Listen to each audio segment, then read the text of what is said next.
In today's video, I'm going to teach you how to make a Likert scale in Google Forms. If you find this useful, consider subscribing and liking the video. Creating a Likert scale is a great way to gauge opinions, attitudes, or feelings on a specific topic. This type of scale is particularly effective in surveys and research studies, since it allows respondents to express how much they agree or disagree with various statements. So let's dive right in and see how we can create one using Google Forms.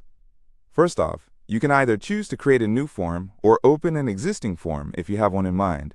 The main focus here is to add a new question to your form. So let's go ahead and do that. When you're in your Google Forms editor, look for the button to add a question, usually represented with a plus sign or the word Add Question. Now, we want to set this question as a multiple choice grid question. This specific type of question allows you to organize your statements or questions in rows and your response options in columns. It's perfect for creating that Likert scale we're aiming for. Let's say your first question is, how satisfied are you with our customer service? Go ahead and type this in the question field. Now you'll want to look at the row section below. Here is where you'll add the statements or the questions that you want the respondents to evaluate. In the column section, you will include the response options that compose the Likert scale. Typically, this includes options like strongly disagree, disagree, neutral, agree, and strongly agree. So let's get started by typing in the first column option, strongly disagree. Then, keep going.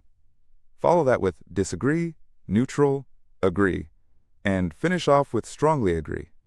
Now you should have 5 different columns, giving your respondents ample choices to express their feelings. Once you've got your columns set, it's time to fill in your rows with the statements or questions you'd like respondents to evaluate.